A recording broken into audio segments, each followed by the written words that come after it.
அண்மை செய்தியை பார்த்துக் கொண்டிருக்கிறோம். கரூர் கூட்ட நெரிசலில் 41 பேர் பலியானதை விசாரிக்கும் சிறப்பு புலனாய்வு குழுவில் கூடுதலாக 8 அதிகாரிகள் சேர்க்கப்பட்டிருக்கிறார்கள். ஐஜி அஸ்ரா கார்க் மற்றும் 2 பெண் எஸ்பிக்கள் தலைமையிலான சிறப்பு புலனாய்வு குழுவில் மேலும் 8 காவல் அதிகாரிகள் சேர்க்கப்பட்டிருக்கிறார்கள். இது தொடர்பான கூடுதல் விவரங்களோடு இணைகிறார் எமது செய்தியாளர் சரவணன். வணக்கம் சரவணன், உங்களிடம் இருக்கும் தகவல்கள் சொல்லுங்கள். தமிழக வெற்றிக் கழகத்தினுடைய பிரச்சார கூட்டத்தில் கூட்ட நெரிசல் ஏற்பட்டு 41 பேர் உயிரிழந்த இந்த சம்பவம் தொடர்பாக சென்னை உயர்நீதிமன்றம் ஒரு சிறப்பு புலனாய்வு குழுவை அமைத்து உத்தரவிட்டது.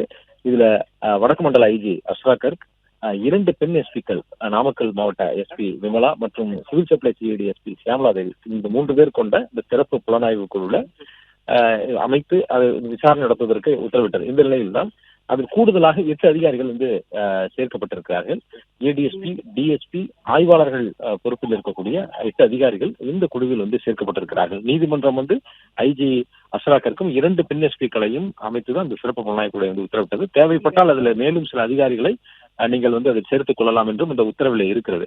இதனைத் தொடர்ந்து டிஜிபி இதற்கான ஒரு உத்தரவை பிறப்பித்திருக்கிறார். அந்த உத்தரவில் தான் இந்த 8 அதிகாரிகள் சேர்க்கப்பட்டிருக்கிறார்கள். சிறப்பு புலனாய்வு குழு தலைமை தாங்கக்கூடிய ஐஜி அஸ்ரா கர்க்கிடம் பட்டியலை பெற்று அது ஏடிஎஸ்பி, டிஎஸ்பி, ஆய்வாளர்கள் அந்தஸ்தில் இருக்கக்கூடிய அந்த அதிகாரிகளை இதில் சேர்த்திருக்கிறார்கள். இந்த நிலையில எஸ்ஐடி, இந்த சிறப்பு புலனாய்வு குழு விசாரணை தொடங்கி இருக்கிறது. நேற்றைய தினமே தொடர்பான ஆவணங்கள் கரூர் டவுன் போலீசாரிடமிருந்து ஆவணங்கள் பெறப்பட்டிருக்கிறது.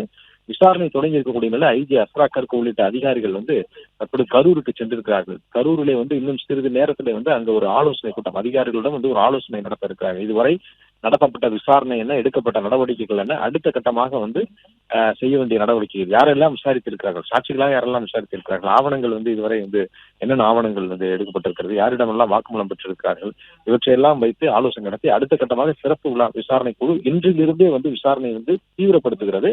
தற்போது ஐஜி அஸ்ரா கர்க் தலைமையிலான குழுவினர் கரூரிலே அவர்கள் முகாமிட்டிருக்கிறார்கள். சுற்றுலா மாளிகையில தற்போது ஒரு தங்கி இருக்கிறார். அதிகாரிகளிடம் ஆலோசனை நடத்தி அடுத்த கட்ட நடவடிக்கையை மேற்கொள்ள இருக்கிறார்.